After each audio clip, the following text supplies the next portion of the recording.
Bonjour à tous, bienvenue sur notre webinaire organisé donc, avec Mecateam Cluster et donc nous, e-trans. Donc les matériaux, enjeux stratégiques et sources d'innovation. Donc webinaire qui a une durée d'1 heure, si tout le monde se tient au niveau du timing. Je te laisse la main, Jessica, pour le programme. Donc bonjour à toutes et à tous. Donc on va commencer. On a un programme bien chargé, donc on va essayer de respecter le timing et puis d'aller droit au but.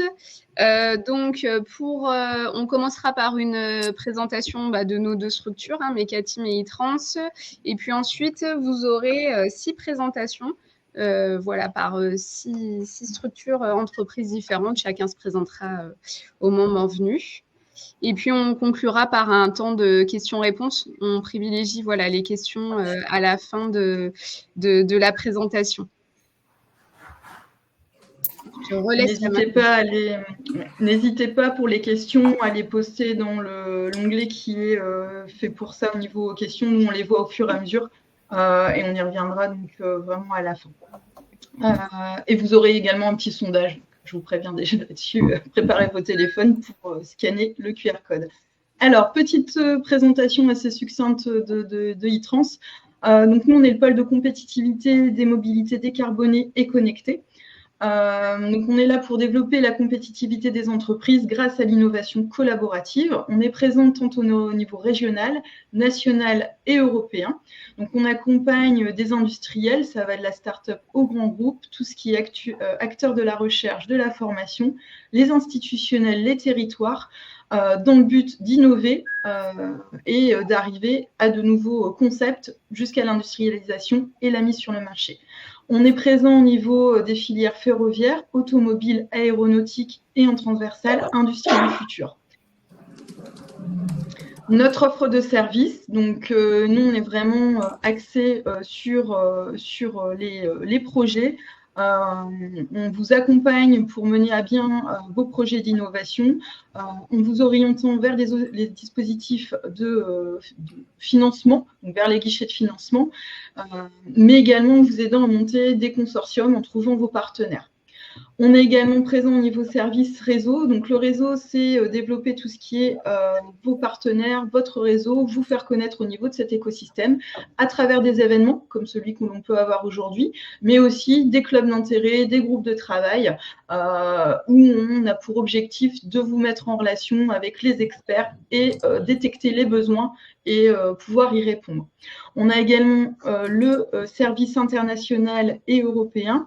Donc, l'Europe peut faire peur et pour ça, nous avons une personne qui est dédiée à ça, qui vous aide à comprendre tout ce qui est enjeux et dispositifs, vous augmenter tout ce qui est visibilité à l'international et identifier les partenaires étrangers pour parfois répondre à un programme, répondre à un projet. Et ensuite, le service veille, où vous avez une plateforme qui vous donne toutes les informations au quotidien, les appels à projets, les actualités du monde de la mobilité. Et également, les appels à projets sont listés dessus au quotidien. Vous avez une newsletter qui vous est envoyée mensuellement. Donc, voilà notre offre de service au niveau de chez e-trans. Les prochains événements, donc j'ai fait pour les 2 petits mois à venir. On a une visite du Technicentre au niveau d'Elem le 12 juin 2025. Nous serons présents aussi faire à l'île Grand Palais du 24 au 26 juin où on fait bénéficier à nos adhérents d'une possibilité de conférence de 30 minutes. Et on a également diverses animations qui auront lieu sur ces 3 jours. Et le 1er juillet, un prochain Webitrans avec l'AIF Focus Cybersécurité dans la mobilité autonome. N'hésitez pas à revenir vers nous, vous aurez les slides prochainement pour prendre contact. Je te laisse la main, Jessica. Donc pour Mecateam aujourd'hui, je suis accompagnée de mon collègue Éric Jubaud. Pour ma part, je suis chargée de projet et référente sur la région Bourgogne-Franche-Comté. Mecateam Cluster, c'est un cluster qui existe depuis 2011 et qui réunit les acteurs de la filière des travaux ferroviaires et des infrastructures.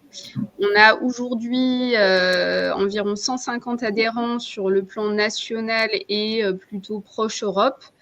Et ces adhérents, ce sont des TPE, des PME, des grands groupes et des institutions. Notre objectif, c'est de faire progresser la filière des travaux ferroviaires et de mettre en place des actions concrètes en fait, avec les problématiques de nos adhérents au quotidien. On a 2 champs d'action.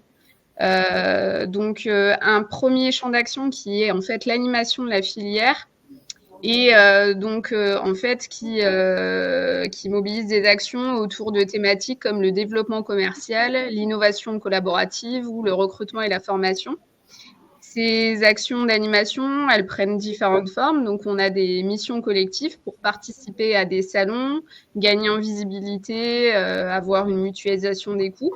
On a d'ailleurs nous-mêmes notre propre salon, Mecateam Meetings, qui se tient tous les 2 ans et dont la prochaine édition aura lieu en septembre 2025. Je vous donnerai quelques infos supplémentaires un petit peu plus loin. Et on a aussi des groupes de travail pour permettre aux entreprises d'échanger entre elles sur des problématiques, des pistes d'innovation. Et puis aussi des réunions d'information où là, on essaye plutôt de nourrir l'information sur des sujets d'actualité qui touchent commercial, RH, innovation, et qui peuvent prendre différentes formes, type la journée collaborative du 5 juin prochain dédiée à l'intelligence artificielle qu'on organisera à Tours.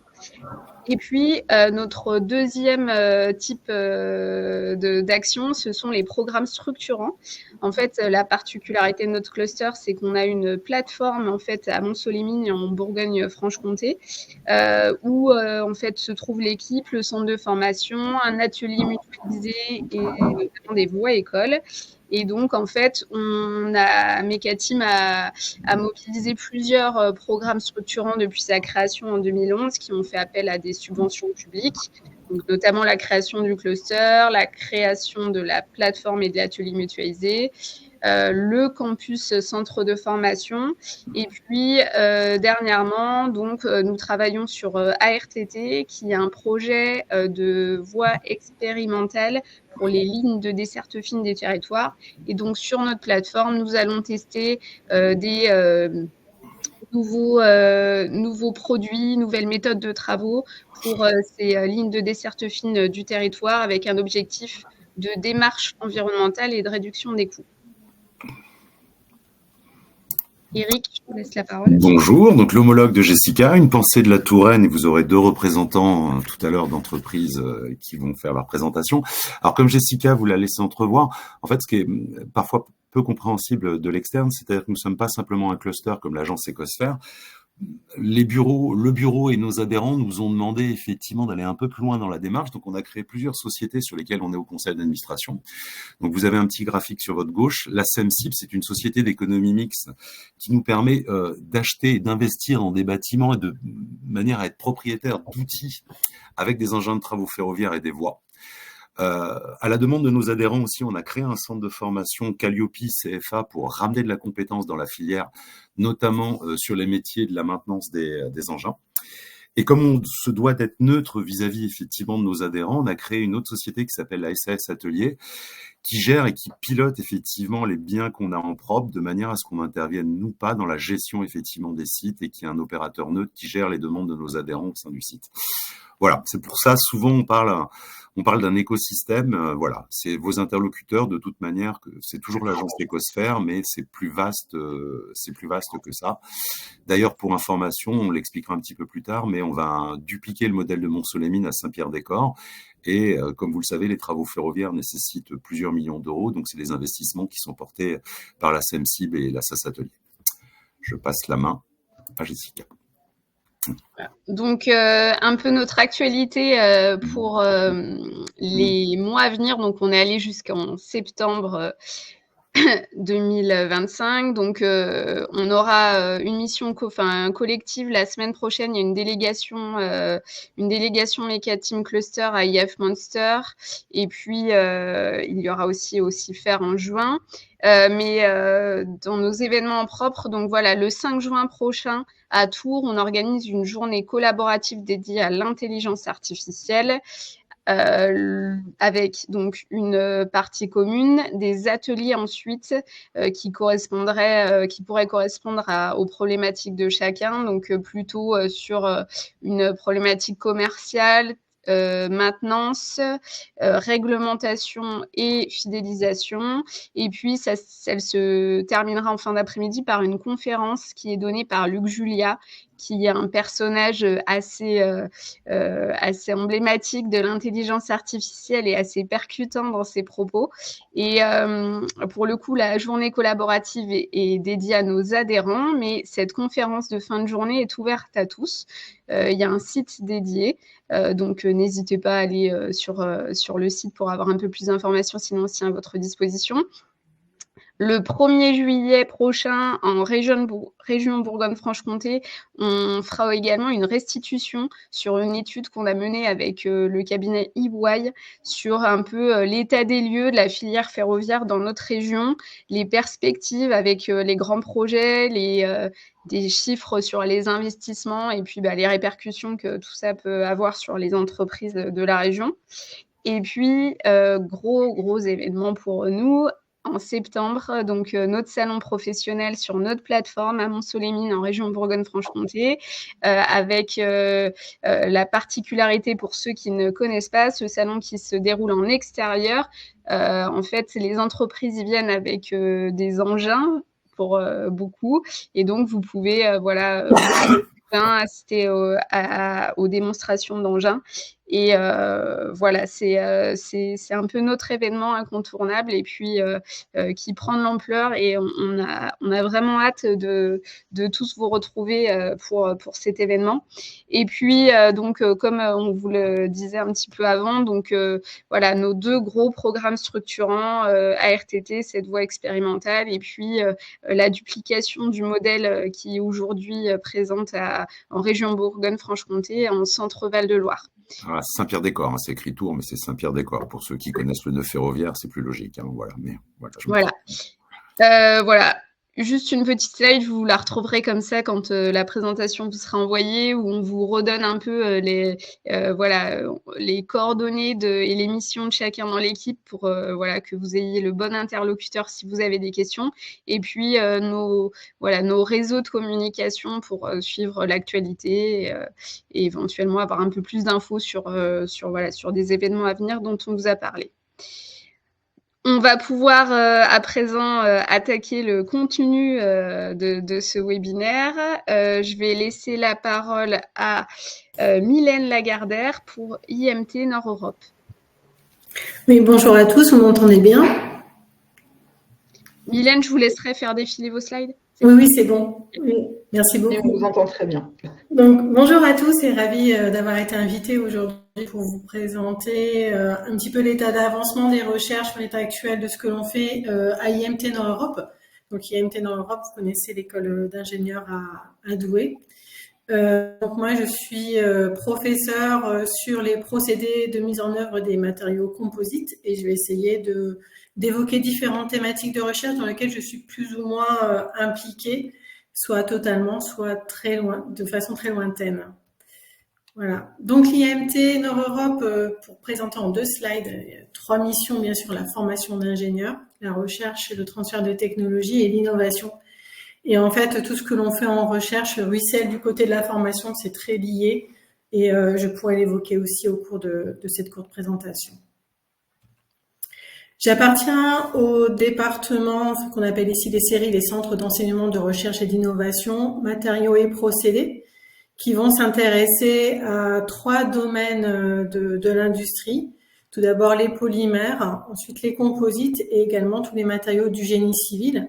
Et pour répondre en fait à 3 thématiques principales de recherche, une qui est plus transversale, qui est l'économie circulaire et l'utilisation des écomatériaux. Ensuite, comment appliquer ces matériaux et les procédés de transformation de matériaux, la création de matériaux avancés. Et à côté de ça, les performances, donc la mécanique, avec une exploitation numérique et la modélisation des matériaux par rapport à leur performance, mais aussi dans le cadre de leur mise en œuvre. Donc pour faire cela, on a quand même pas mal de moyens. Pour ceux qui ne connaissent pas le centre, on est quand même assez étalé, si vous voyez la photo ici en bas, sur le centre de recherche de Douai. Et nous, on est le centre qui utilise 5 bâtiments avec des halles de mise en œuvre assez importantes, comme ici on voit la halle de plasturgie, et des moyens bien sûr de labo, de caractérisation. La fabrication additive, on en parle aussi, même sur les matériaux du génie civil.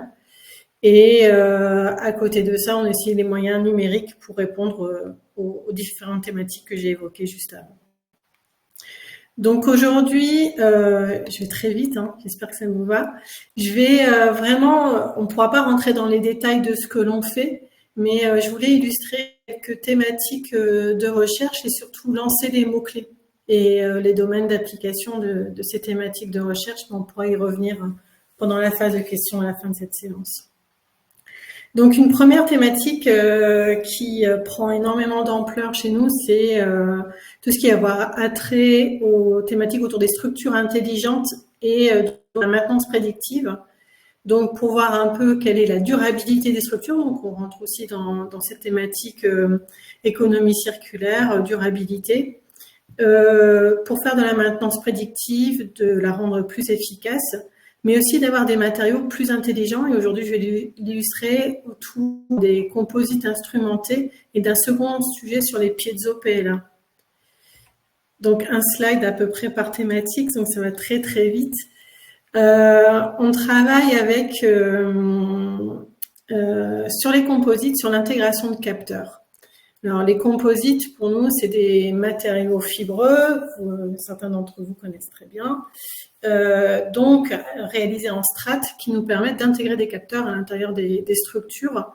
Et ici en haut, vous voyez illustrer un procédé qui s'appelle l'enroulement filamentaire, qui est un procédé incrémental qui va même faire référence un peu à la fabrication additive, qui est très pratique pour pouvoir, pendant le process, mettre des capteurs à la place où on le souhaite.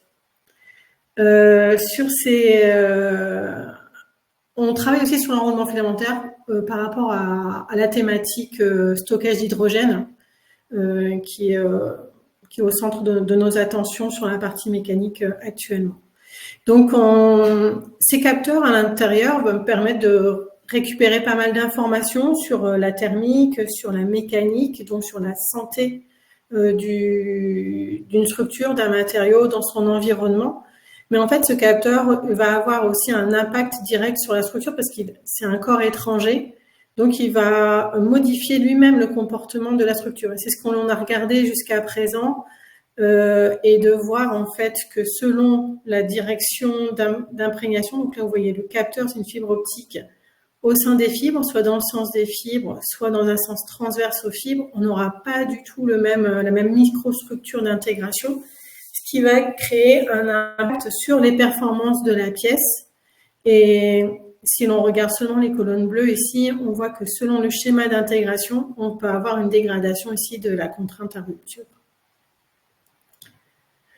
Donc maintenant, la suite de ça, c'est de regarder la réponse des capteurs et de voir ce que l'on récupère comme information et comment les traiter de façon intelligente. Donc tout ce qui va être science des données, ça va être lié à cette thématique. Alors, sur un autre sujet, comment utiliser le matériau directement. Donc là, soit on intègre un capteur, donc un corps étranger, soit on utilise directement, on fonctionnise ce matériau pour récupérer de l'information. Donc le matériau lui-même devient un capteur. Et là, c'est mes collègues de l'équipe Polyméris qui travaillent dessus et qui ont développé le PLA piezo. Donc le PLA, c'est le polymère qui est bien pratique parce que biosourcé, donc déjà avec un impact environnemental réduit. Et l'idée ici, c'est de structurer le PLA via le procédé de mise en œuvre. Donc, le piezo, en fait, on a une sollicitation mécanique qui va générer un courant électrique. Donc, pour créer ça, il faut structurer le PLA. C'est ce qui est fait pendant le procédé d'extrusion, qui va venir orienter les molécules de PLA. Et avec son caractère diélectrique, va pouvoir permettre de le transformer en piezo et maîtriser ses propriétés. L'avantage de ce procédé, c'est que l'extrusion, c'est un procédé en grande dimension. On peut faire des films très larges, comme des bâches, et en très large quantité. Et selon la structuration, on peut aussi adapter les propriétés de ce PLA aux conditions vibratoires qui seront vues par la pièce. Les résultats jusqu'à présent ont montré qu'il y avait des performances diélectriques et de génération de courant qui étaient assez élevées et bénéfiques par rapport à d'autres piezo, avec une bonne sensibilité, même en température, et tout ça juste en jouant sur les paramètres process. Donc c'est vraiment le lien procédé-matériaux qui nous intéresse ici et qui permet en fait cette innovation vers ces types de capteurs.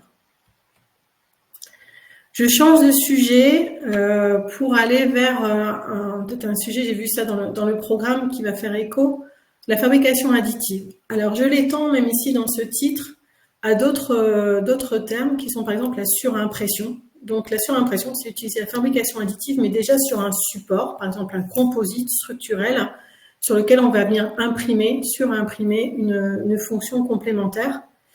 Et on travaille aussi sur le soudage laser. Alors, pourquoi j'associe ces trois termes-là? C'est parce qu'à chaque fois, on va avoir un procédé incrémental avec des couches, des interfaces pour lesquelles on cherche une très bonne adhésion.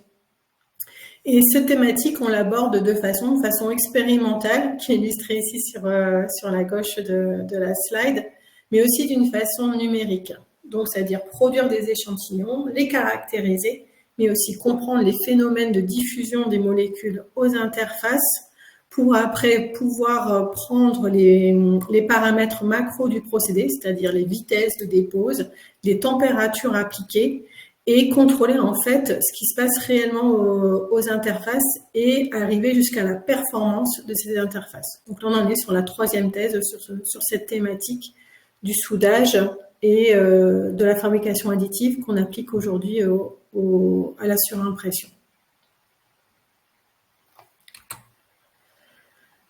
Alors, je ne pouvais pas non plus aborder cette présentation sans évoquer aussi la thématique de la valorisation et comment les matériaux d'hier et de demain peuvent être recyclés, revalorisés.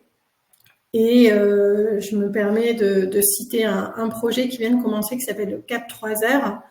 Et ce procédé s'adresse à tous les secteurs industriels, mais principalement ceux du transport. Et donc, c'est une AMI, un appel à manifestation d'intérêt, compétences et métiers d'avenir, qui a pour but, en fait, d'alimenter les formations, de créer du support de formation aussi bien pour la formation initiale que la formation professionnelle, pour répondre, en fait, aux questions autour des défis environnementaux. Donc, préparer les acteurs de la filière plasturgie et composite par extension à ces défis environnementaux, aux solutions, l'état des lieux, les solutions qui existent. C'est aussi une façon aussi d'avoir un observatoire et d'utiliser la recherche pour répondre aux besoins des industriels et l'observatoire pour identifier des profils d'emploi que les industriels recherchent aujourd'hui et demain par rapport à cette thématique de valorisation, d'avoir vraiment une réponse, nous, dans nos formations, qui répondent aux besoins du marché et indirectement aussi bénéficier à l'attractivité de ces formations, tout niveau de Bac-3 à Bac+8, et justement attractivité vers cette filière, la plasturgie, qui est pas forcément la filière la plus attractive aujourd'hui parmi les jeunes qui arrivent sur les choix de leur parcours scolaire. Alors, je ne sais pas si j'ai encore le temps, mais je peux évoquer que... Alors, malheureusement, Mylène, je pense que là, on dérive déjà, s'il vous plaît. Ouais. Ok. Et ben, en fait, on cherche à valoriser des composites dans des matrices cimentaires, dire que l'économie circulaire, on l'utilise en boucle très très ouverte. Et ensuite, en conclusion, j'avais cette slide, peut-être que je vous laisse la lire, mais en tout cas, pas mal de mots-clés qui font écho aux besoins de l'industrie, avec des thématiques assez diverses, mais qui sont très, très intéressantes et qui sont source d'innovation. Voilà, je vous remercie pour votre attention et désolée pour le temps. Merci Mylène. On va passer à la présentation de WebTech avec Henri de Chasset. Oui, bonjour à tous. Donc effectivement, je suis Henri, responsable d'obsolescence chez WebTech. Donc c'est tous les problèmes de disponibilité des pièces. Et en fait, avec ce rôle, j'ai aussi la casquette de couverture de tout ce qui est lié à l'impression 3D comme réponse aux problèmes d'obsolescence. Je suis basé à Saint-Pierre-des-Corps. Et donc en fait, WebTech, c'est le regroupement en fait de 3 entreprises, de Faiveley Transport, de G Transportation, la partie de locomotive de General Electric qu'on a racheté et qui forme maintenant un mastodonte, parce que l'entreprise fait plus de 9 milliards de chiffre d'affaires. On a une partie qui fait donc des locomotives, principalement au marché américain. C'est des locomotives minières, vous retrouvez ça au Kazakhstan, en Australie, on n'en a pas beaucoup en Europe. Et il y a la partie WebTech Transit qui est en fait liée à tout ce qui est transport de passagers. On va fournir des composants de train qui vont être installés donc sur les trains que vous prenez en tant que passager, des métros, des trams, des tramways. On va fournir des solutions pour les constructeurs, donc pour Alstom, Siemens, Stadler. On va pouvoir les fournir donc pour tout ce qui est pantographe, captage de courant, les climatisations, les portes embarquées, les sanitaires, les coupleurs, ce qui relient 2 trains entre eux, les freins, les portes palières aussi que vous avez sur des plateformes. Et donc, on va fournir ces équipements, comme je le disais, pour les fabricants de trains, mais aussi pour les opérateurs, à savoir Deutsche Bahn, SNCF, Trenitalia. On a des clients à New York, à Singapour, un peu partout. Et du coup, on a sauté, pardon. Et du coup, on est capable en fait d'accompagner nos clients sur la disponibilité des pièces. Et en fait, ce qui est très intéressant, c'est que pour faire le lien avec la présentation précédente, c'est toutes ces technologies en fait dont on va avoir besoin de se servir grâce à la recherche, vont avoir un impact direct sur nos business parce que ça va permettre du coup d'avoir une meilleure disponibilité des trains, de trouver en fait comment on peut trouver des différentes technologies afin de pouvoir trouver des solutions à des problèmes.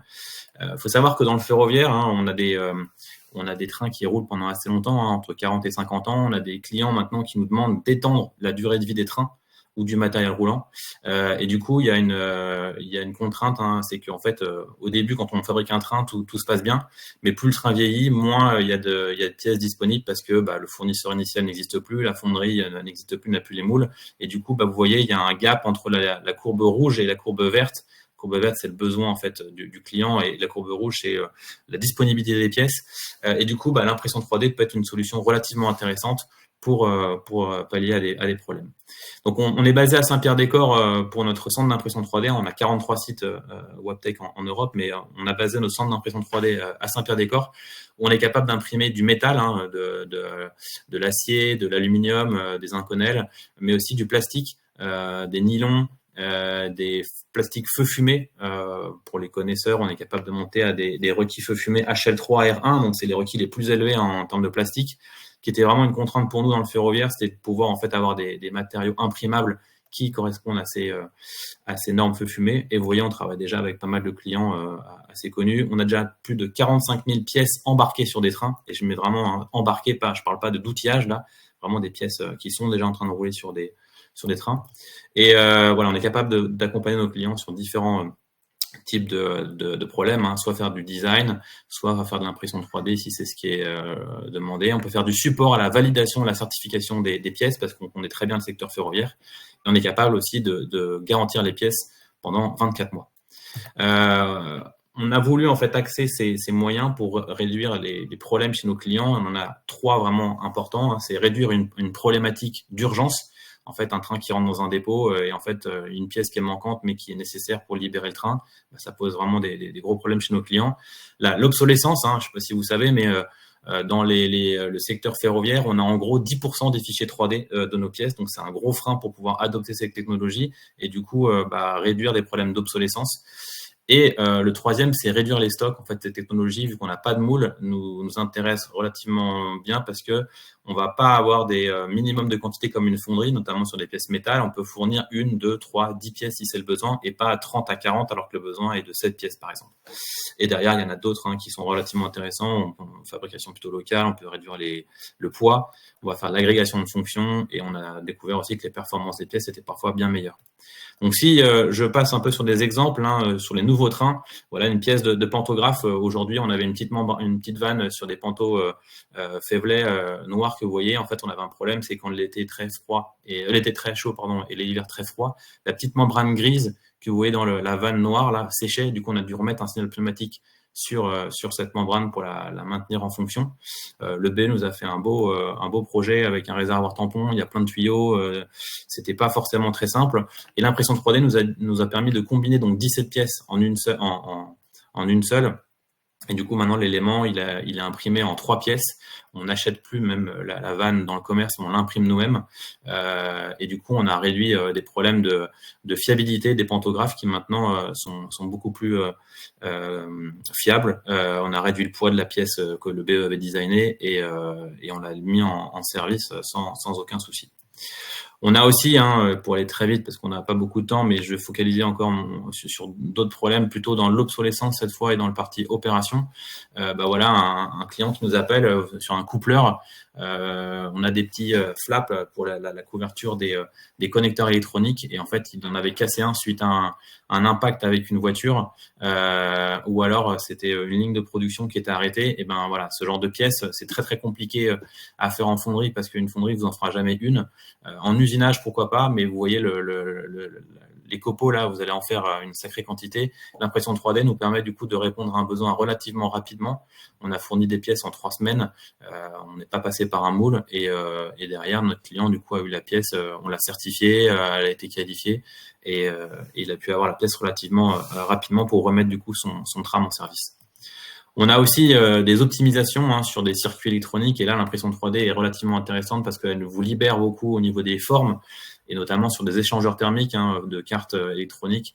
On a parfois des problèmes de surchauffe sur des cartes électroniques. Vous voyez la carte de gauche, c'est des filières usinées et en fait l'impression 3D nous permet de faire des formes lattices qui va nous permettre du coup d'optimiser en fait les performances des pièces et du coup sur ce cas-là refroidir relativement bien le circuit et du coup on va avoir une meilleure durabilité de la carte électronique et du coup le système fonctionnera de façon bien meilleure. On a fait les essais encore une fois, on a les bancs d'essai chez nous pour tous ces produits-là, donc on peut les essayer, les tester, les certifier pour garantir derrière les caractéristiques quand ça part chez nos clients.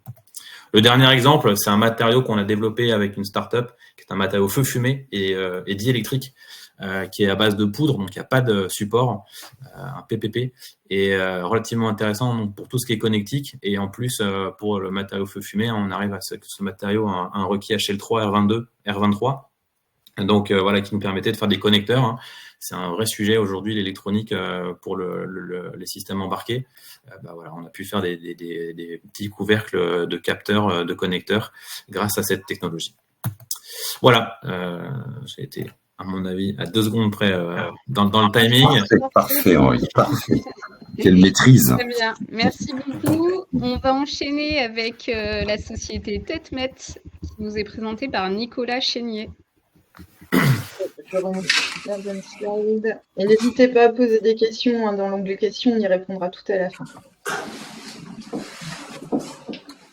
Nicolas. Oui, je suis là. Je vois que ma caméra ne s'active pas. Mais vous m'entendez, n'est-ce pas? Oui. On a la voix, c'est le plus important.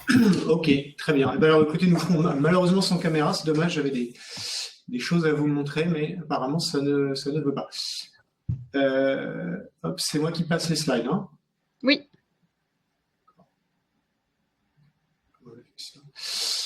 Voilà, alors, quelques mots sur TETMET. Donc TETMET est une... voilà, je peux maintenant mettre ma caméra. Alors, attendez, j'ai fait l'essai, mais je ne suis pas sûre que ça marche. J'ai eu le problème moi-même. il n'y a pas longtemps. Je continue sans et si Allez-y, on la mettra. Ouais. Donc, TETMET est une start-up qui vient d'avoir 2 ans, qui a le malheur de ne pas se trouver à Saint-Pierre-des-Corps. Nous sommes à Paris, voilà, à la Défense très exactement.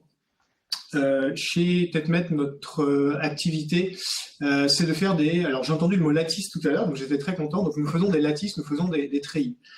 Le treillis le plus connu du monde étant la Tour Eiffel, pas très loin de nous. Donc nous faisons des assemblages de poutres. Ceux qui, à différentes échelles, en fait, peuvent devenir ensuite des matériaux architecturés. Matériaux architecturés qui présentent le bénéfice de pouvoir surperformer la plupart des matériaux conventionnels. Je passe un peu sur tous les graphes compliqués, mais concrètement, à quoi ça peut servir les structures treillis? Ça peut servir à faire de l'allègement, c'est notre activité principale aujourd'hui, j'y reviendrai. Ça peut servir à faire du renforcement, donc c'est typiquement ce qu'on trouve dans le béton armé par exemple.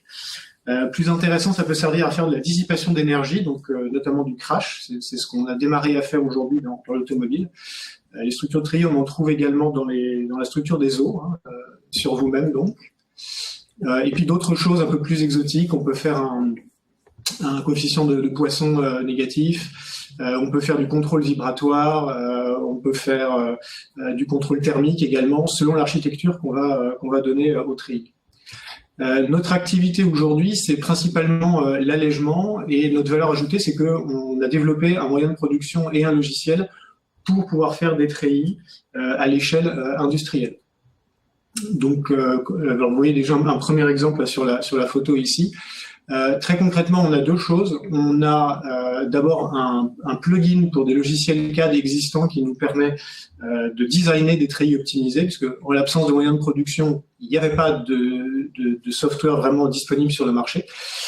Et une fois la phase de conception passée, on a développé également une chaîne de production qui nous permet de faire des treillis en métal de façon totalement automatisée. Alors, pas encore totalement, mais très bientôt totalement automatisée.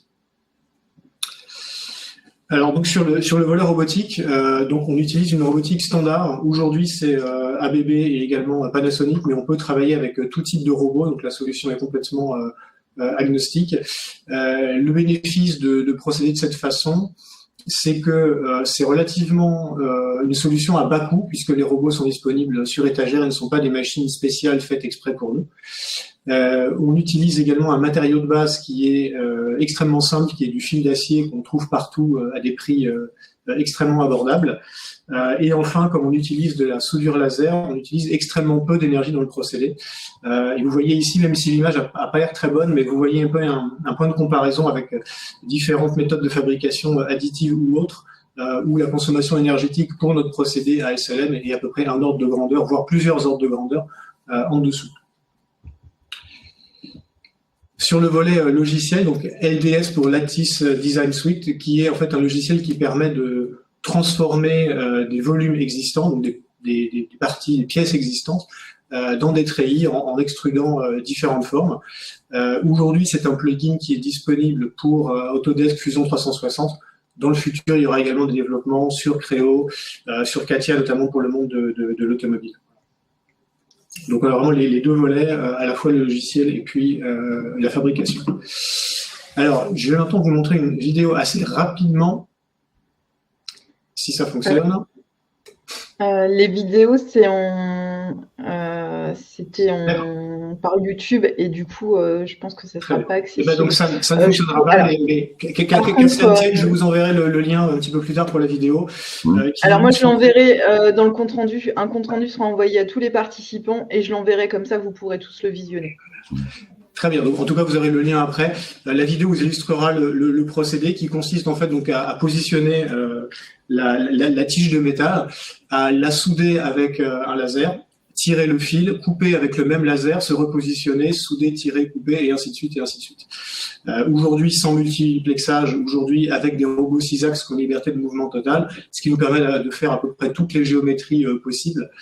Et dans le futur, on pourra également accélérer le procédé en limitant un petit peu les mouvements du robot. Donc c'est très bien tout ça, mais à quoi ça sert exactement? Donc ça sert essentiellement à des gens qui veulent perdre du poids. Aujourd'hui, on travaille avec des lanceurs spatiaux avec le CNES notamment pour Ariane, mais aussi avec différents fabricants de lanceurs, avec des fabricants de satellites également qui, pour certains, optimisent vraiment les choses au gramme près, donc il y a un grand besoin d'allègement avec des structures rigides.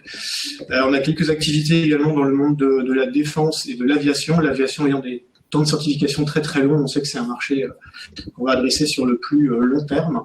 L'automobile, qui est notre marché principal aujourd'hui, avec des constructeurs, que ce soit en France, en Allemagne, en Suède, pour des pièces de châssis, pour des pièces de ce qu'on appelle body in white, hein, donc vraiment la structure du véhicule, des pièces d'intérieur également, comme des supports de siège, comme des supports de batterie pack également, puisque avec des trilles, on peut faciliter la dissipation de chaleur. Et puis on a aussi quelques cas d'usage dans la construction, soit pour je cherche le mot, pour les coffrages à béton, pardon, et puis pour quelques structures porteuses également qu'on a commencé à développer.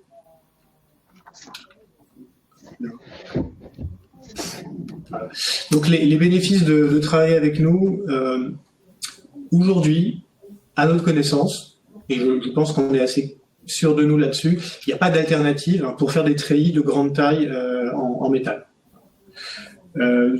Aujourd'hui, nous reproduisons des pièces qui nous sont soumises par des industriels et on arrive entre 60 et 80% d'allègement par rapport aux pièces originales, qui bien souvent sont en aluminium par ailleurs. Donc même par rapport à l'aluminium, on arrive à être parfois 75% plus léger. C'est des cas qu'on a eu très concrets dans l'automobile. Et puis ça ouvre la voie évidemment à des matériaux architecturés, donc à de la dissipation d'énergie, à des pièces qui résistent au crash, tout ça avec de la fabrication additive. C'est une technologie qui ne crée aucun déchet, puisque on produit en fait, on continue avec la même tige de métal, donc absolument pas de déchets au cours de la production. Très peu d'énergie grise dans le matériau, puisqu'il s'agit de fils d'acier. Extrêmement peu d'énergie dans le procédé, je vous l'ai déjà dit, je ne reviens pas dessus. Et donc un coût assez bas du fait d'un matériau de base lui-même assez peu onéreux, à comparer évidemment aux coudres métalliques qui atteignent des prix bien plus importants.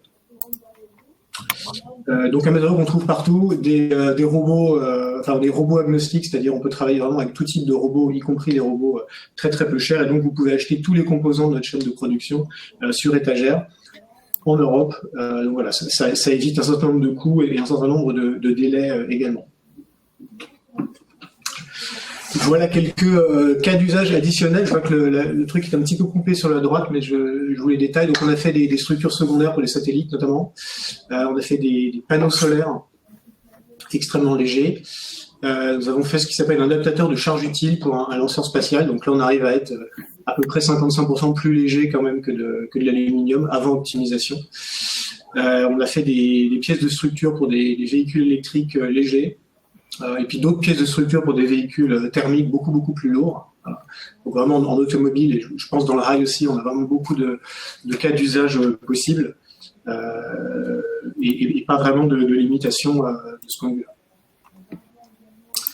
Et je vous ai mis derrière donc quelques images. Alors je sais que ceci a l'air un petit peu ChatGPT, et pas du tout, c'est une vraie photo d'un vrai échantillon qu'on a produit chez nous. Que j'aurais voulu vous montrer en vidéo, mais que là, malheureusement, je ne peux pas. Donc, les images remplaceront avantageusement la vidéo. Ici, vous avez... Alors ça, c'est des exemples de la façon dont on génère les interfaces, parce qu'une des questions qui revient souvent, c'est votre treillis, comment est-ce que vous l'interfacez avec le reste de la structure?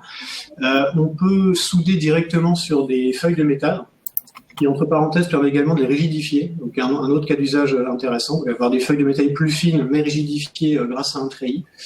Et puis, on a, par exemple, développé un système d'insert, là, que vous voyez ici, qui se sert quand on visse donc le petit insert qui est là, directement soudé, en fait, dans le treillis. Et voilà, et quelques autres exemples ici. Donc aujourd'hui, on peut faire des pièces de dimension jusqu'à environ 2 mètres avec des robots fixes. Dans le futur, pas de limitation à la taille, puisque on peut mettre les robots sur un portique, voire la pièce sur un portique. Donc on peut avoir des pièces qui font plusieurs mètres sans trop de difficultés d'ici 1 an et demi. J'ajoute qu'aujourd'hui, on travaille avec des fils qui font 1,6 mm ou 2 mm. Dans le futur, on va passer sur 2,4 mm, puis on va passer à la soudure de tube, ce qui nous permettra de supporter des cas de chargement bien plus élevés. Nicolas, je suis désolé, j'ai pas le plus beau rôle, mais je vois qu'on dérive en termes de temps. Je suis désolé d'avoir ce rôle-là. Hein, voilà. Aucun problème. Je crois qu'on est juste à temps. Donc voilà. Merci beaucoup et ravi de prendre vos questions tout à l'heure. Merci. On va continuer avec la société Stratiform et Pierre Berdzinski. Pierre, je vous laisse prendre la main. Bonjour à tous. Écoutez, je me présente, je m'appelle Pierre Berdzinski et je suis le responsable ingénierie pour Stratiform. Donc, pour cette présentation des enjeux, j'aborderai un peu les contextes auxquels on a pu faire face, et puis nos différentes réalisations et puis les perspectives qu'on peut mettre en place chez Stratiform.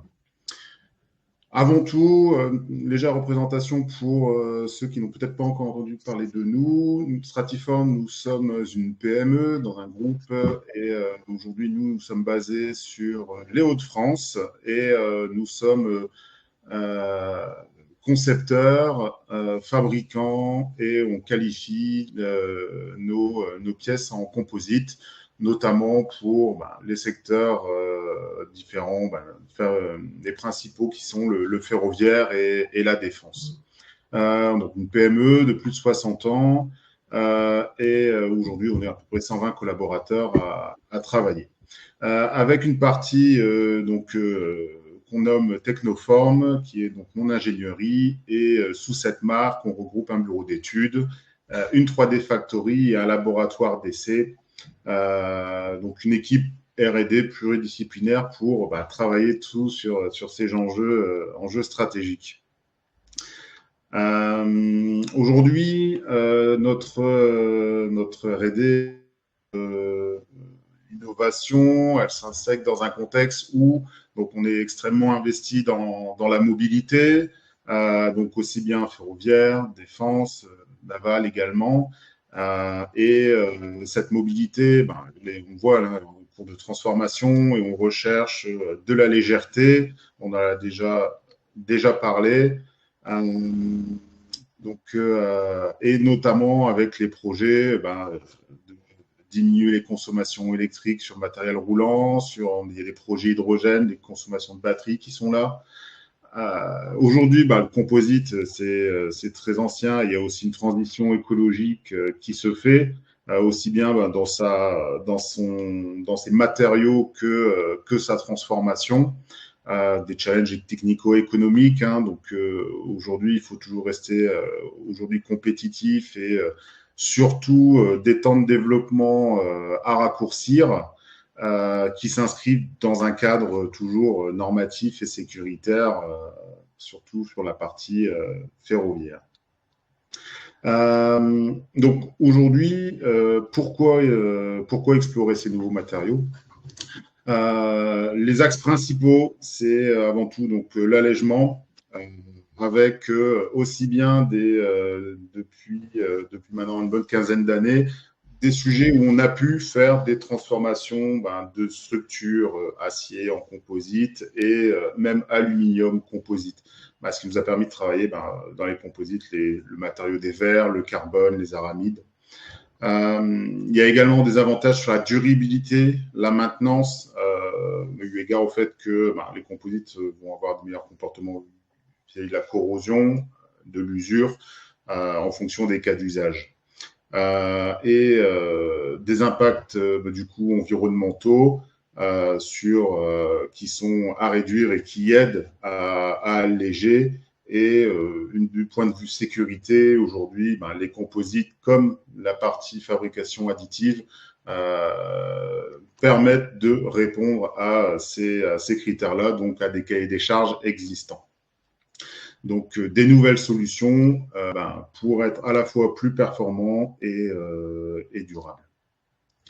Donc, du coup, pour y arriver, je partage quelques déjà réalisations qu'on a pu faire, notamment sur un peu du bâtiment, sur la façade de cinéma. Et tout ce que je vous présente aujourd'hui, ça a été un premier pilier sur le composite biosourcé, notamment sur le travail du renfort, donc de la fibre qui est à l'intérieur. Donc, on connaît le fibre de verre, le carbone, mais quand on parle de biosourcé, on s'oriente du coup vers les fibres végétales. Et donc, les 3 produits que vous voyez là, c'est des produits où on a travaillé le lin notamment, donc sur la façade de cinéma, sur le bout avant du train Régio de Zen, le train régional que vous pouvez voir normalement un peu passer tout partout en France, qui était un démonstrateur à l'époque. Et on continue d'avancer. Et là, on est sur le point donc, de livrer des carénages à la SNCF. Donc, c'est un développement avec eux et un consortium pour mettre des carénages et démontrer la possibilité de ces sujets-là. Donc, notamment, là, on parle de la fibre, donc du renfort. Le composite, on travaille sur le renfort, mais il s'en va sans dire qu'il faut également travailler ce qu'on appelle la matrice, donc tout ce qui va enrober et venir protéger la fibre. Donc, une démonstration a été sur un projet d'utiliser des résines biosourcées qui ont été à base de déchets, notamment là de canne à sucre. Donc, le démonstrateur qu'on avait pu trouver avec un fabricant de trains a été la création de panneaux coupe-feu avec des matériaux composites. Et ça a été un très bel exemple puisque de passer à une isolation plus traditionnelle de fibres d'isolant avec des grilles, eh ben, on a pu créer des panneaux en composite autoportants, extra légers, et donc, encore une fois, réduire les temps de fabrication, diminuer les efforts nécessaires par les collaborateurs, tout en respectant une notion de barrière-feu. S'ajoute à ça, grâce à notre division de la fabrication additive, donc la fabrication additive notamment sur la grande taille, on l'utilise à 2 escients, le prototypage pour réduire les délais de fabrication, la validation des formes pour sécuriser les coûts de développement, mais également l'aide à la fourniture de pièces détachées. Donc, quand on n'a pas de 3D, on peut faire un scan du rétro-ingénierie, mais avec des technologies dont on dispose aujourd'hui, on peut faire de l'impression grande taille et on a mis au point un système hybride où on va tirer parti de la fabrication additive, de l'impression 3D pour imprimer une pièce et reprendre notre savoir-faire un peu de stratification et d'ajout de points de fixation. Encore une fois, du coup, avec ces solutions-là, on ne dépendra plus d'outillage pour la fabrication de ces pièces. Et donc, là, un exemple de pièce de carénage de tramway pour le tramway de Reims. Voilà, donc, aujourd'hui, nous, Stratiform, ça fait partie vraiment de notre démarche d'innovation. On a des personnes qui y sont dédiées. Et donc, aujourd'hui, dans les composites, pour un peu faire l'état de l'art et vers où on s'en va, c'est avant tout les allègements de structure où on a des proven design déjà développés qui peuvent, dans certains cas, avoir des avantages sur les protections à la résistance aux impacts, peut-être jusqu'à parler de blast ou de balistique plus tard, mais également vis-à-vis des collaborateurs avec les transformations, diminuer l'utilisation des tubes, d'énergie et réduire par exemple les taux de styrène, donc aider les gens à développer les résines avec nos partenaires. La partie biosourcée, on arrive à démontrer que les résines vont bien, que les fibres vont bien. Maintenant, c'est enfin d'avoir des complexes complets qui vont pouvoir avoir des cycles vertueux, faible énergie, et pourquoi pas d'autres fibres naturelles. Et aujourd'hui, il existe le bambou, le minéral, le basalte. Et ensuite, la partie fabrication additive, c'est également très stratégique, mais on travaille actuellement, et notamment à l'IMT, je permets de les saluer, sur la maîtrise et la qualification de ces procédés, qui sera un procédé spécial pour la démonstration de conformité, et continuer à travailler avec l'allègement des structures, puisqu'aujourd'hui, on imprime en 3D des composites à fibres courtes, et on s'intéresse dans le futur sur les impressions de fibres longues. Voilà, donc au plaisir de répondre à vos questions. Merci Pierre. N'hésitez pas à poser les questions dans le chat. On va passer à Solutions Composites avec Laurent Détouche et Damien Benoît. On va vous demander de respecter le timing pour essayer de garder un petit peu de temps pour les questions-réponses aussi et pour la dernière présentation. Je vous laisse la main. Merci, bonjour, Laurent Détouche. Je suis en compagnie de Damien Benoît. On va vous montrer nos activités qui sont concentrées sur l'exploration des composites pour différents environnements. Je pense à la construction, génie civil, globalement les infrastructures depuis 25 ans maintenant. On va revenir rapidement sur les composites puisque nos collègues et amis de chez Stratiform ont bien développé ce thème-là. On n'a pas trop concentré notre sujet sur le rentrer au cœur des matériaux, mais plutôt d'aller voir les applicatifs.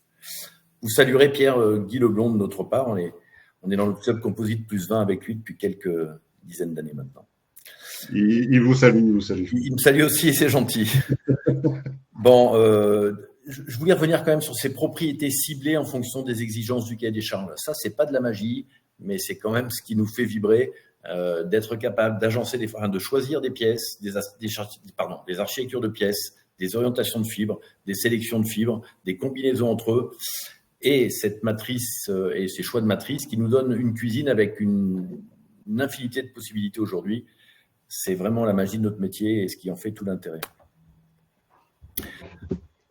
Différemment de Stratiform, on a choisi, nous, à l'initial, de travailler autour de la technologie de pultrusion qui consiste, comme son nom l'indique en anglais, de tirer des fibres à travers une filière, tirer des fibres, des tissus, avant de les avoir préalablement imprégnés dans des bains de résine ou en injectant cette résine, ce qui nous permet de tirer en continu des profils qui peuvent être de sections complexes. Vous voyez là le rail de l'APS, ce qu'on appelle le rail qui n'est pas un rail porteur des roues, mais un rail qui distribue l'énergie dans le sol et qui a intégré de multiples fonctions, non seulement la génération d'énergie, le contrôle de la présence du tram avec des matériaux qui sont transparents aux ondes électromagnétiques, et puis la résistance tout de même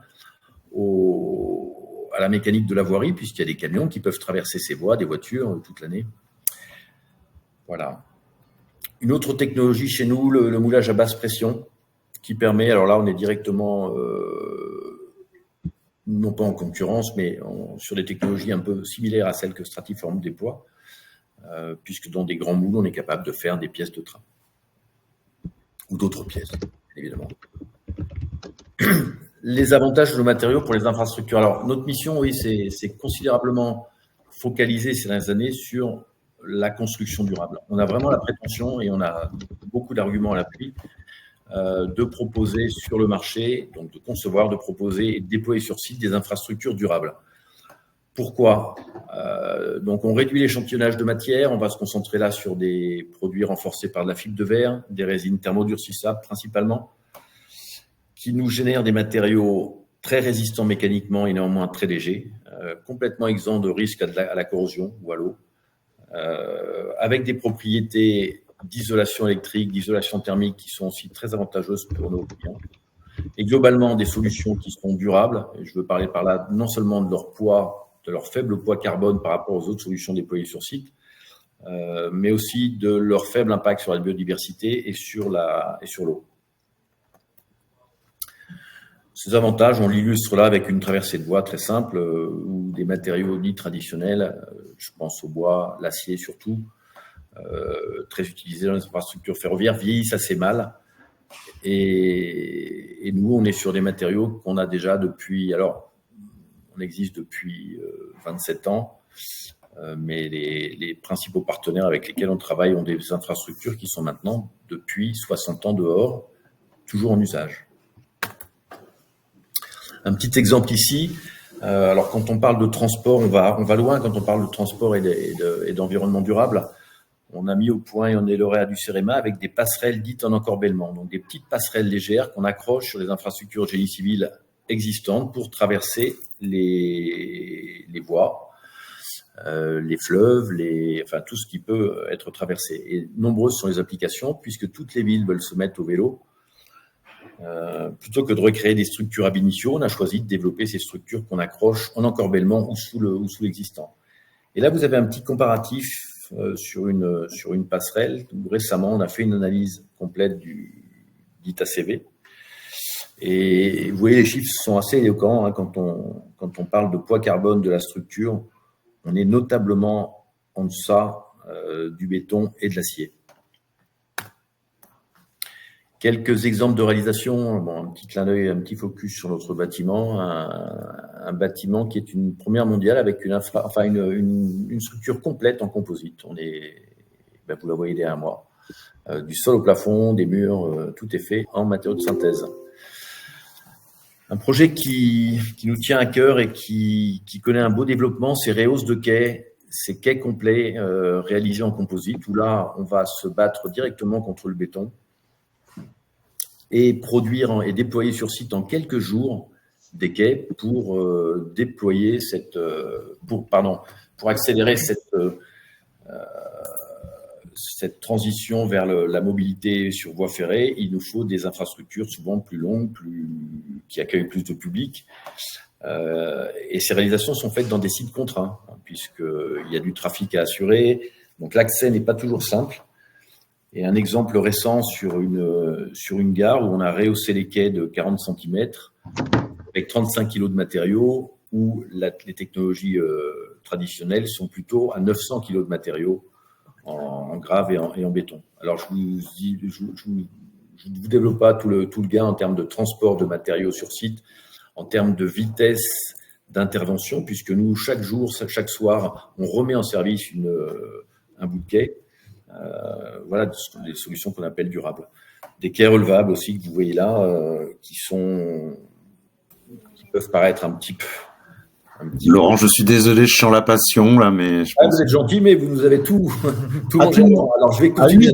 À 8 minutes, j'interviens. Caniveau, vous voyez une nouvelle application qu'on développe, et une application très intéressante puisqu'on recycle des matériaux thermodurs dans des couvercles de caniveaux et des caniveaux complets. Donc des applications où on est déjà sur une économie dite circulaire de ces matériaux. Franchissement de voies ou ces poteaux de signalisation ou d'information voyageurs que vous voyez dans toutes les gares. Où là, pour donner une petite idée, on s'est substitué à des mâts qui faisaient 140 kg avec 35 kg de matériaux. On fait le même job. On n'a pas besoin de les mettre à la masse. On les monte très rapidement sur les quais. Enfin voilà. Et on dure surtout très longtemps, sans entretien, sans rouille. Voilà en quelques mots ce qu'on peut imaginer demain avec les infrastructures. J'aurais pu en parler longuement puisqu'on a de nombreux produits, mais le temps nous est compté. Merci. Merci beaucoup, Damien. Merci. On va laisser la parole à Denis Bourdi de l'IRT Jules Verne. Bonjour à toutes et tous. Vous m'entendez? Oui. Oui. C'est Okay. parti, le chrono tourne. C'est parti. Je vais lancer mon petit chrono en parallèle et puis je vais essayer d'être rapide. C'est parti. Donc l'IRT Jules Verne, nous on est un institut de recherche et de technologie. On est basé à Nantes, pas loin du site d'Airbus pour ceux qui connaissent, et on est un IRT dédié au manufacturing. Donc, on va beaucoup travailler sur les procédés de mise en œuvre, procédés de fabrication autour des matériaux composites et du métallique. On a à peu près 150 personnes et on va travailler sur 3 axes. C'est les cases en bas à gauche. Là. Le plus connu, c'est les projets collaboratifs. On va fédérer un consortium d'industriels, de grands groupes de PME, de TI, d'académiques et l'IRT pour monter des projets collaboratifs avec un financement France 2030 sur lesquels on va adresser des verrous technologiques, des enjeux techniques industriels. Ces projets qui durent environ 2 à 4 ans. Je vous montrerai quelques exemples après. Et puis, on a l'axe plutôt prestation de services et transfert techno. Là, on est sur des axes de business en direct avec des industriels où on va faire des prestations de recherche, des prestations de transfert sur lesquelles on va faciliter l'exploitation des résultats qu'on a trouvés en projet, et puis anticiper, préparer les activités d'industrialisation. Donc, on va essayer d'aller vers des niveaux de TRL un peu plus élevés.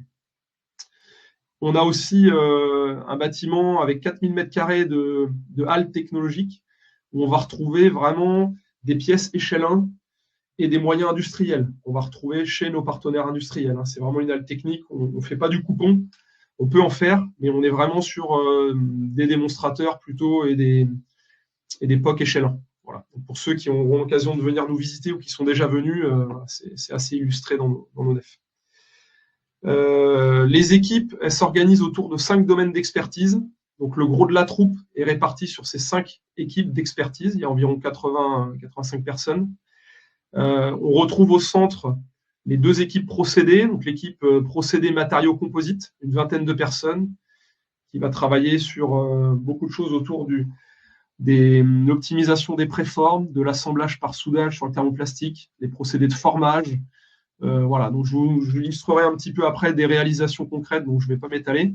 L'équipe procédés matériaux métalliques sur 2 axes, donc tout ce qui est assemblage par soudage et tout ce qui est fabrication additive fil chez nous. Voilà, on ne fait pas de poudre à l'IRT Jules Verne.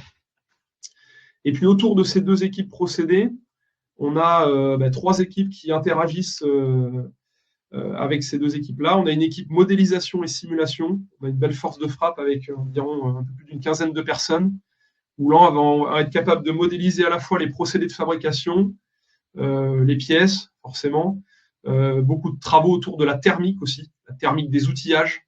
Donc ça, c'est des choses qu'on fait régulièrement.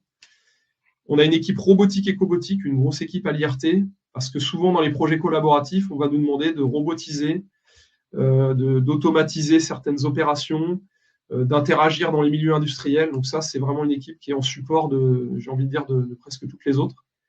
Et puis on a une équipe qui est surveillance, inspection et contrôle, où là on va travailler sur la surveillance, tout ce qui est contrôle des structures, mise au point des processus de contrôle non destructif. On va travailler aussi beaucoup sur les applications IA, computer vision. Ça, c'est des choses qu'on nous demande beaucoup en ce moment. Vous avez une petite vignette, alors c'est un peu petit, mais c'est un contrôle en temps réel d'un panneau acoustique d'entrée d'air à 320. Là, c'est des choses qu'on transfère en production dans les semaines qui viennent. Voilà. Donc, il y a vraiment des applications industrielles sur ces sujets contrôle automatisé par IA. Voilà. Donc ça, c'est les 5 domaines d'expertise de l'IRT. Et on voulait faire un petit zoom sur le composite et l'impact environnemental là, pour l'intervention d'aujourd'hui. Et là, je vous ai mis quelques exemples de projets collaboratifs qu'on a menés ces derniers mois, ces dernières années. On les a répartis sur 3 thématiques. À gauche, sur la mise en œuvre des résines recyclables. Donc là, on a 3 projets. J'illustre avec quelques projets. Donc on a un projet qui vient de se terminer, qui est le projet Zebra, qui a été récompensé au GEC cette année, pour ceux qui ont peut-être vu ça. Donc là, on était sur la mise en œuvre de résine hélium pour une pale d'éolienne 100% recyclable. Je ferai un petit zoom sur ce projet-là tout à l'heure.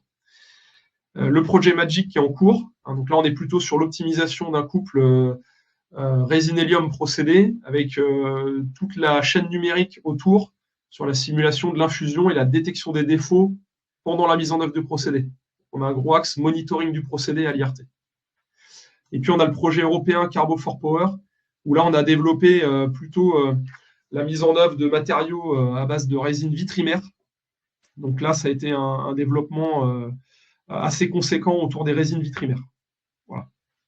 Sur la partie centrale, je fais le zoom sur 3 thèmes, là, sur la mise en œuvre des matériaux biosourcés et recyclés. On a un projet qui est en train de démarrer, le projet Suspense, là, où l'idée, c'est d'aller sur de la mise au point de résine à 95% biosourcée et avec des renforts qui eux-mêmes peuvent être recyclés ou naturels. Donc là, c'est un projet européen qui démarre. On a le projet Force, alors qui est en train de se terminer. C'est une fibre de carbone biosourcée à base de cellulose. Et là, ce qui est intéressant, c'est que ça a débouché à l'IRT sur une spin-off qui s'appelle C-Green, voilà, qui est montée par 2 salariés de l'IRT, justement pour développer cette fameuse fibre à destination, alors pas dans l'aéro dans un premier temps, mais dans d'autres domaines, d'autres secteurs d'activité qui peuvent être intéressants. Et donc voilà, je vous invite à aller voir un petit peu ce qui se fait autour de cette spin-off C-Green. Et puis on a un projet Fibias, plus dans l'auto, qui est terminé, là, qui a été fini pas si longtemps. Là, on est sur la mise en œuvre de composites thermoplastiques issus de PET recyclés. Donc là, on est sur de l'injection. Je Je vous ai mis un exemple de pièce, et là, on est sur du PET recyclé. Voilà. Sur la partie droite, j'ai fait un petit zoom là sur l'optimisation des préformes textiles. Voilà, il y a beaucoup de thématiques sur les préformes textiles aussi à l'IRT et les notions de dépose forte cadence ou auto de dépose. Donc, il y a un projet HybridTech qui est en cours. Alors, HybridTech 1 qui a donné la suite à HybridTech 2 parce qu'on va un peu plus loin. Et là, on est vraiment sur une approche pour optimiser le buy-to-fly, donc diminuer le taux de chute pour atteindre des niveaux de buy-to-fly autour de 1. Et puis voilà, d'optimiser vraiment les préformes pour réutiliser les chutes issues des préformes initiales pour faire des sous-produits qu'on va mettre dans la pièce. Je vais faire un petit zoom sur ce projet-là. Donc, sur le projet Zebra, l'idée c'était de démontrer voilà, la pertinence de faire une pale 100% thermoplastique pour aller vers des actions de recyclage. Donc là, je vais rapidement aller sur les impacts, mais le taux de recyclabilité à 75%. Donc ça, c'est quelque chose qui a été démontré dans le cadre du projet. Et puis, on a un coût de fabrication qui est similaire à une pale d'éolienne conventionnelle. Donc ça, c'est intéressant aussi. Donc on a fabriqué forcément des démonstrateurs. On a aussi modélisé le processus d'infusion de cette pale. Donc là, je vous ai mis quelques petites photos, mais voilà, on a vraiment... grâce aux différentes expertises, on a bouclé un petit peu sur l'ensemble de la gamme de fabrication de la pale. Et puis sur le dernier projet HybridTech, Denis, on est vraiment sur l'optimisation des chutes. On a mis au point aussi une machine qui permet de traiter les chutes NCF là, de carbone, entre autres. Et puis on développe des procédés CRTM autour de cette techno. Je vous invite à l'IRT le 5 juin. On a un Tech Day sur justement cette thématique de dépose fibre sèche forte cadence ou auto de dépose à l'IRT. Donc voilà, n'hésitez pas. Bon, j'essaie de faire au plus court. Merci beaucoup. Merci à vous. Merci. Merci beaucoup. Alors, quasi pas de questions. Il y avait une question sur l'extrusion émise par Solutions Composite auprès de Mylène, mais je ne sais pas si dans le fil de la conversation, les choses se sont éclaircies, Damien et Laurent. Est-ce que c'était suffisant ou prendre la tâche directement avec lui? Quand vous parliez de procédés de transformation dans votre labo, est-ce que vous avez des extrudeuses? Pardon? Est-ce que vous avez des extrudeuses dans votre labo d'exploration des procédés? Oui, on a plusieurs types d'extrudeurs. On a une ligne échelle industrielle, on a une ligne échelle labo sur laquelle on peut faire des modifications sur le type de fourreau, enfin les vis aussi, mais les types de fourreaux, parce qu'on fait de l'extrusion assistée eau, par exemple, des choses comme ça. Et on a aussi de l'extrusion soufflage, extrusion film, extrusion plaque, extrusion tube. Voilà, avec une échelle très industrielle, gros volume, et une échelle plus petit volume. D'accord, donc ça peut nous intéresser sur un projet de R&D là qu'on mène. De toute manière, les coordonnées, on peut les échanger. Pas tout à fait mûr, mais on vous contactera. Les intervenants, chacun les coordonnées. Ouais, voilà, je vais mettre toutes les coordonnées des intervenants et vous avez aussi le compte rendu qui vous est envoyé, toutes les structures qui sont présentes. On n'a pas plus de questions pour l'instant. Peut-être que les gens, vous voyez, midi approcher et n'ont pas forcément posé. En tout cas, n'hésitez pas à une petite question quand même. Je sais pas. Une question, Jessica, rapidement. Est-ce que ça pourrait vous intéresser sur un de vos sites, donc à Mont-Soleil-Mines ou à Tours, qu'on mette à votre disposition une ou deux structures innovantes? On peut peut-être, on vous recontactera à ce moment-là. Damien, de toute manière, Damien et Laurent, il faut qu'on vous rappelle par rapport à la demande d'adhésion là qui est au bureau. Et je pense qu'on aura des sujets innovation à Saint-Pierre-des-Corps et à Monceau, mais on prendra le temps. En plus, nous, on est à côté. On est à côté. Écoutez, on vous attend avec plaisir. Juste une petite question, peut-être rapidement avec Webtech ou avec ces solutions, avec Stratiform sur la validation des pièces, par exemple, par SNCF, RATP. Est-ce que c'est des process, il faut faire valider, c'est long, c'est compliqué, Peut-être ça peut intéresser. Je peux commencer à répondre. En tout cas, effectivement, oui, c'est des process qu'il faut qualifier. Donc, il faut savoir démontrer une répétabilité. Il y a des tests d'arrachement, de porosité. Il y a plusieurs types de choses à faire. Il y a des requis déjà. Donc, il y a des requis matériaux. Il y a des requis après au niveau des peintures, les agents lessiviels, etc. Mais on va qualifier la pièce exactement de la même façon qu'une pièce qui est faite dans un processus conventionnel. D'accord. Très bien. Merci pour votre réponse. Effectivement, on voit l'heure qui tourne, donc on va peut-être clore. Si il y a des, voilà, vous allez avoir toutes les coordonnées. S'il y a des sujets, si ce webinaire vous interpelle sur d'autres sujets à creuser ou sur d'autres problématiques, n'hésitez pas également à nous en faire part. Ça nous permet aussi de mieux comprendre vos problématiques et de construire un peu nos actions autour de ça. Voilà, j'ai mis sur la slide donc le petite enquête par le biais du QR code, donc n'hésitez pas à le flasher puis surtout y répondre, ça nous permet d'améliorer ce type d'événement, également connaître des sujets qui peuvent vous intéresser à l'avenir. Et comme je le disais, un compte rendu est envoyé avec toutes les coordonnées des intervenants, les présentations et également l'enregistrement de l'événement de ce jour. Merci en tout cas à tous les intervenants et intervenantes. Merci beaucoup pour le petit décalage de timing. Et bonne journée à tous. Merci à tous. Bonne journée. Au revoir. Au revoir. Au revoir.